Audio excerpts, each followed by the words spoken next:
Alors je passe la parole à notre secrétaire qui va présenter l'intervenant suivant, Monsieur Fethi Merad Boudia, qui nous fait le plaisir et l'honneur de venir depuis Alger. S'il vous plaît, s'il vous plaît. La plupart d'entre vous ne connaissent pas le professeur Fethi Merad d'Alger.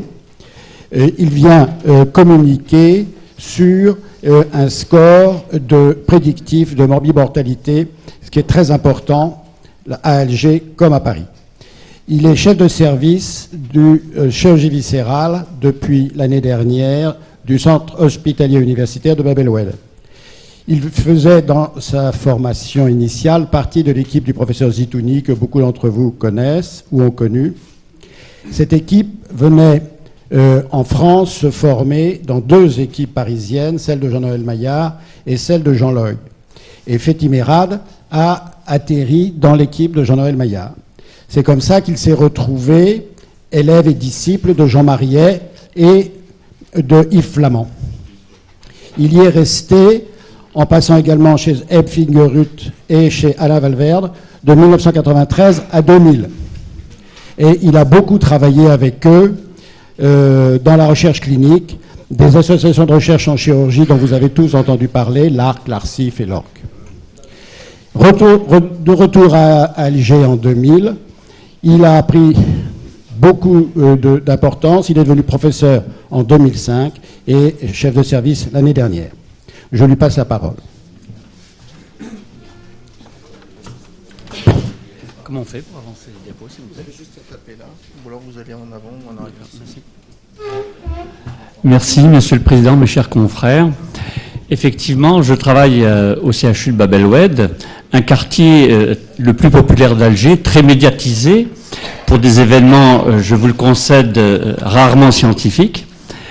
À Bab el-Oued, il y a c'est la cour des miracles, hein, il y a même un très beau cimetière israélite, très bien conservé, jamais profané. Et on y a enterré l'acteur français Roger Hanin il y a quelques jours. Quitte à rogner sur mon temps de parole, j'aimerais vous exprimer toute l'émotion que j'ai à être parmi vous, qui est un moment important pour ma carrière, qui est en même temps largement influencé, comme l'a dit M. Mar, par mon passage en France. Effectivement, j'ai été pendant 5 ans chef de clinique à Louis Mourier, sous la houlette de M. Hay. Je me suis mis donc à la page des dernières techniques et sur le plan scientifique, en totale immersion, comme vous pouvez l'imaginer, de la médecine par l'épreuve. Comment on fait pour avancer, s'il te plaît ? La barre espace. Ah, très bien. Ça ira plus vite. Ok, bien. Pendant ce séjour, j'ai participé à beaucoup de protocoles, j'ai communiqué dans dans toute la France, en Europe, j'ai participé à beaucoup de papiers, comme vous le voyez ici, et je suis rentré dans les années 2000 et j'ai continué à travailler pour les associations sous la houlette de M. Hay. En 2012, vous voyez ce papier qui m'a demandé beaucoup de déplacements, pour pouvoir valider pas moins de 7000 fiches. Sur chaque fiche, il y avait entre 120 et 200 items. J'ai dû pratiquement toutes les parcourir, aller chercher des données manquantes dans tous les hôpitaux. C'est comme ça que j'ai connu à Lille le professeur Triboulet. Et donc, fort de cette expérience, je trouvais intéressant de vous présenter au niveau de l'académie, puisque j'ai repris la même problématique à Alger, et je suis en train d'essayer de convaincre mes autorités de monter un score prédictif de mortalité et de morbidité en chirurgie digestive lourde en Algérie. Alors, c'est vrai que c'est une préoccupation permanente, un indicateur de qualité. La mortalité en chirurgie digestive est un indicateur simple, puisqu'il n'y a que 2 réponses. C'est soit oui, soit non, contrairement à la morbidité. Et cette mortalité brute, si on ne la nuance pas à l'état préopératoire, aux lésions péropératoires, à la pathologie, c'est source d'anathème, d'erreurs, souvent exploitées par les journaux, parfois involontairement par nos autorités qui ont à gérer, qui ont le porte-monnaie, qui donnent probablement des mauvaises accréditations. Et le plus souvent, lorsqu'on analyse, et je parle pour ma chapelle, donc chez nous en Algérie, on fait plus intervenir le bon sens sanitaire. Et lorsqu'on analyse la mortalité, on fait intervenir ces 3 paramètres, l'ASA pour l'état préopératoire, la pathologie et le geste réalisé. Pour autant, est-ce que la mortalité est prévisible? Sûrement pas. Et on a eu, voici le type de rapport qu'on a fait, qui à mon sens n'a aucun intérêt, puisqu'on a fait une table ronde il n'y a pas très longtemps, on nous avait demandé d'évaluer notre mortalité. Dans mon service, on avait travaillé sur une période que vous voyez affichée de 2004 à 2012, sur à peu près 7000 malades, on avait eu 64 décès, donc soit 1%. Voici les causes affichées, des causes septiques, hémorragiques et autres. Et on avait essayé de réfléchir sur la mortalité, mais vraiment sans aucun outil scientifique, uniquement ce qu'on appelle le bon sens sanitaire. Vous voyez qu'il n'y avait pas de différence dans le sexe, l'âge, une population relativement jeune, mais ça c'est pas original chez nous. On ne comprenait pas pourquoi c'était surtout le ASA1 qui décédait. On ne comprenait pas pourquoi il n'y avait pas de différence entre malin, bénin, entre le sus-mésocolique et le sous-mésocolique. Et au niveau de la pathologie, là aussi, dans le sus-mésocolique, on ne comprenait pas pourquoi l'œsophage mourait moins que l'estomac. Dans le pancréas également, décédait moins que l'estomac. Et dans le sous-mésocolique, on n'avait pas d'explication au décès sur le côlon qui était nettement supérieur au décès sur la pathologie rectale. Alors, lorsqu'on fait intervenir le temps, alors là, on avait une explication toute simple, puisqu'on voit que dans le temps, on avait une mortalité qui diminuait. Regardez dans le rectum, on passait de 7% à 5% à 4%. Le bon sens voulait qu'on se disait qu'on opérait mieux, qu'on sélectionnait mieux les malades, qu'on avait du meilleur matériel, une meilleure réanimation probable. La même chose pour la DPC, puisqu'on est passé dans mon service de 10% à 5%. Et la pire des choses, on nous avait demandé de faire des case reports sur des malades pour essayer d'analyser la mortalité. Et je vais rapidement vous parler de 3 exemples qui, à mon sens, n'apportent absolument rien dans l'évaluation de la mortalité.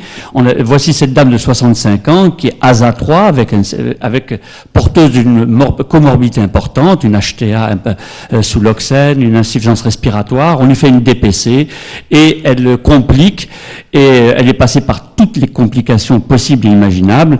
Et après 9 mois d'hospitalisation, de multiples interventions, elle sort impeccable avec un contrôle à 2 ans tout à fait satisfaisant. La même chose, mais là pour une malade beaucoup plus jeune, on l'avait eu en seconde main, elle avait été opérée suite à un traumatisme de la voie biliaire reconnu, elle avait été opérée plusieurs fois. Quand on l'a eu dans notre service, elle était en très mauvais état général. On l'a opérée, c'était une réparation difficile, ça n'a pas loupé, elle nous a fait une fistule qui est passée par toutes les complications générales et locales.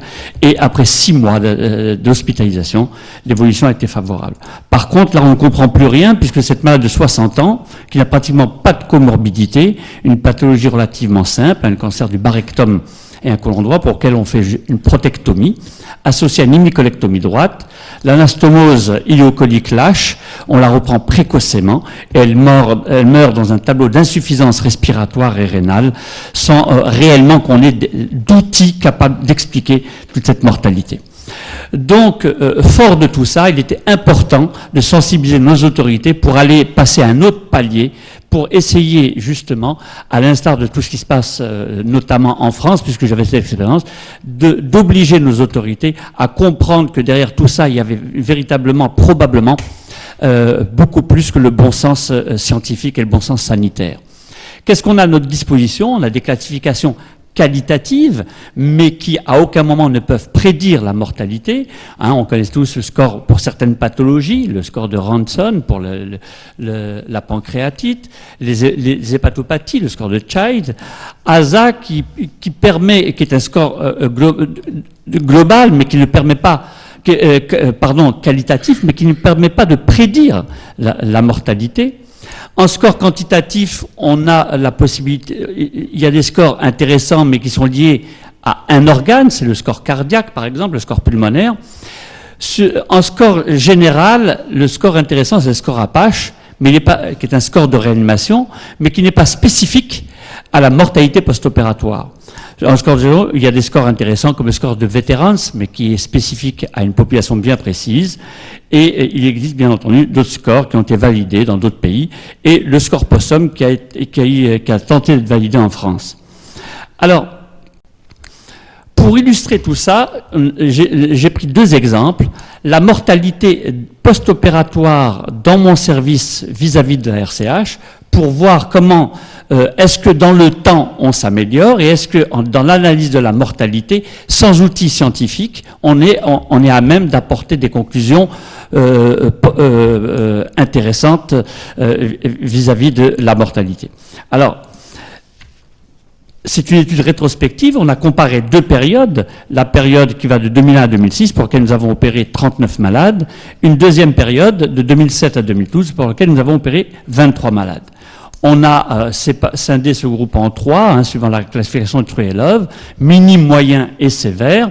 Et dans le groupe sévère, même si cela n'existe pas dans la littérature, sur un travail précédent qu'on avait mené, puisque mon service est expert en Algérie dans les colites inflammatoires, on avait distingué 2 populations, la sévère, ce que j'avais appelé, moi, la sévère vraie, telle que on la connaît et telle que vous la connaissez, et une sévère, c'était une population de malades qui étaient opérés au-delà de 5 jours, qui étaient vraiment Madine Algéria, c'est-à-dire ces malades qui n'ont pas accès à des soins immédiatement, qui traînent d'hôpitaux en hôpitaux ou de médecin en médecin, pour lesquels il y a la valse des corticoïdes. En tout cas, ces malades-là étaient totalement différents des malades opérés avant 5 jours de réanimation. Dans cette population, on a respecté la comparabilité des groupes, que ce soit sur le plan général ou sur le plan local, avec tous les items que vous voyez affichés devant vous. Alors, voici la mortalité globale. Vous la voyez sur la dernière ligne. Au total, on a eu 7 décès dans la première partie, soit 18%, versus 1 décès. Et en analyse simple, nous avons un Ki2 hautement significatif. Donc, le bon sens veut que la période B est supérieure à la période A. Si on prend groupe par groupe, dans le groupe minime, il n'y a rien à dire, puisque en plus, il n'y a pas eu de mortalité. De plus, ce sont des indications opératoires extrêmement rares. Dans le groupe moyen, on n'a pas eu de décès dans la deuxième période, contrairement à la première période. Et vous voyez que dans les gestes réalisés, dans la première période, on faisait régulièrement des iléorectales, chose qu'on ne fait plus dans la deuxième période. Et dans les iléoanales, alors qu'autrefois, on n'hésitait pas à les opérer en un temps, et bien maintenant, paradoxalement, nous sommes, compte tenu de notre environnement, nous préconisons volontiers la chirurgie séquentielle. Pour ce qui est des causes de décès, qui sont surtout dues, je vous le rappelle, dans la première période, et bien c'est un malade qui a une fistule sur anastomose iléorectale, chose que l'on ne fait plus maintenant. Et pour le deuxième décès, c'est un malade qui a été opéré en un temps, et en fin d'intervention, il a fait un choc transfusionnel. Connaissant les conflits immunologiques dans cette pathologie, cela n'est pas fait pour nous étonner. Dans le groupe sévère, là aussi, vous voyez que dans le groupe sévère vrai, au niveau de la première ligne, dans la deuxième période, on n'a pas de décès, alors qu'on en a 3 dans la première période. Et pour le groupe sévère, dans ces malades qui traînent et qu'on opère au-delà de 5 jours, on a eu 2 décès dans la première période versus 1 dans la deuxième période. Les décès ne sont pas dus à la chirurgie puisque le geste est relativement simple, ce sont lors de la colectomie de sauvetage, alors que dans le deuxième temps, lors de l'iléoanale, ce sont des malades qui sont totalement, qui n'ont rien à voir, qui sont en très bon état général, que l'on opère dans d'excellentes conditions.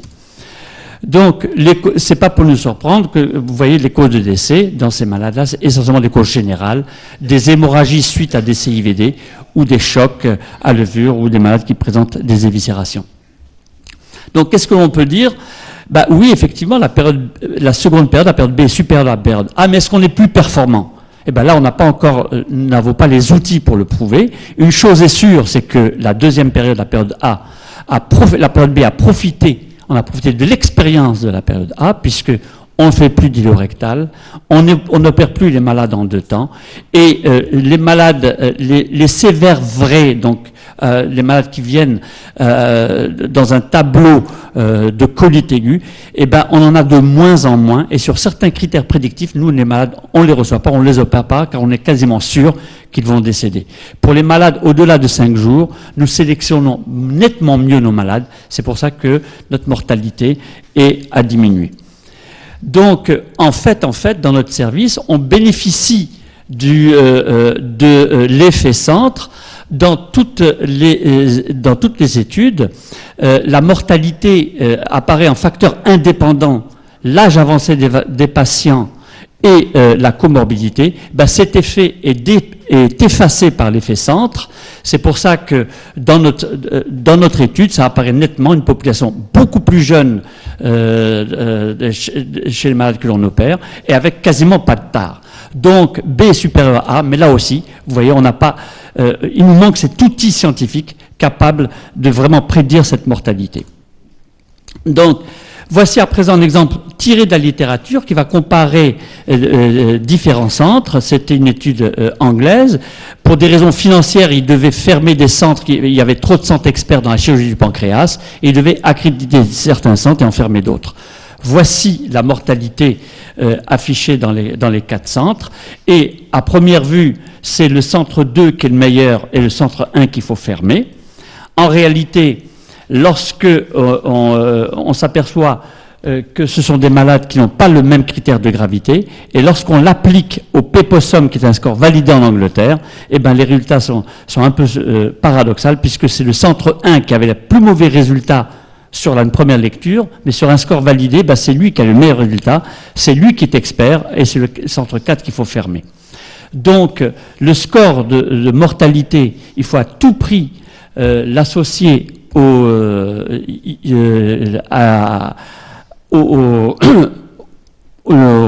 lésions, à l'état préopératoire, au diagnostic, aux lésions rencontrées préopératoires, aux circonstances d'intervention qui nous ont mené à conduire cette intervention.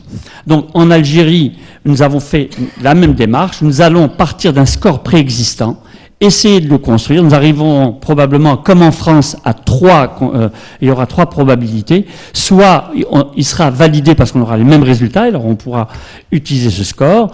Et je vais proposer à mes autorités le score qui va être validé en France, qui est le score qui va bientôt être publié, c'est le score Midams. Et soit on a un seul facteur qui apparaît régulièrement, qui est différent, à ce moment-là, on propose un coefficient correcteur. Soit on est dans l'aléatoire, à ce moment-là, la banque de données nous permettra de construire nos scores. Je terminerai sur cette plaque. Vous voyez en haut ce score qui va bientôt être validé, apparaître dans le score français qu'on a mis au point avec les associations, qui va bientôt apparaître dans une revue indexée.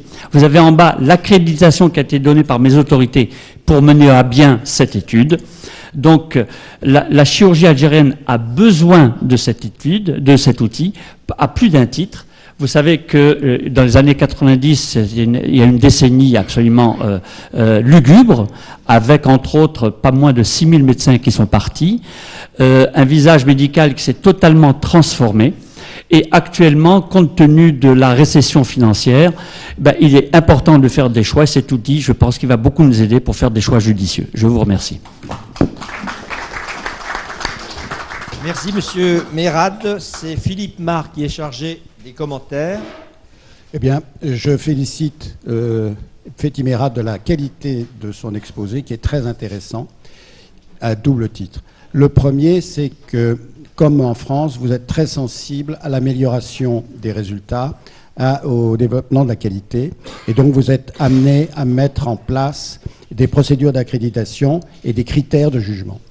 La seconde, et nous nous félicitons tous ici, de la qualité du travail que vous faites à Alger, qui est dans droite ligne de ce que cherche à faire la chirurgie française et l'Académie de chirurgie en particulier, c'est-à-dire promouvoir dans tous les pays francophones le savoir-faire et le savoir-faire français. Je passe la parole à l'assistance. Est-ce qu'il y a des questions sur cette présentation concernant un problème dont on débat régulièrement, les scores de gravité, pour expliquer les morbidités, mortalités, évaluer les établissements, les équipes?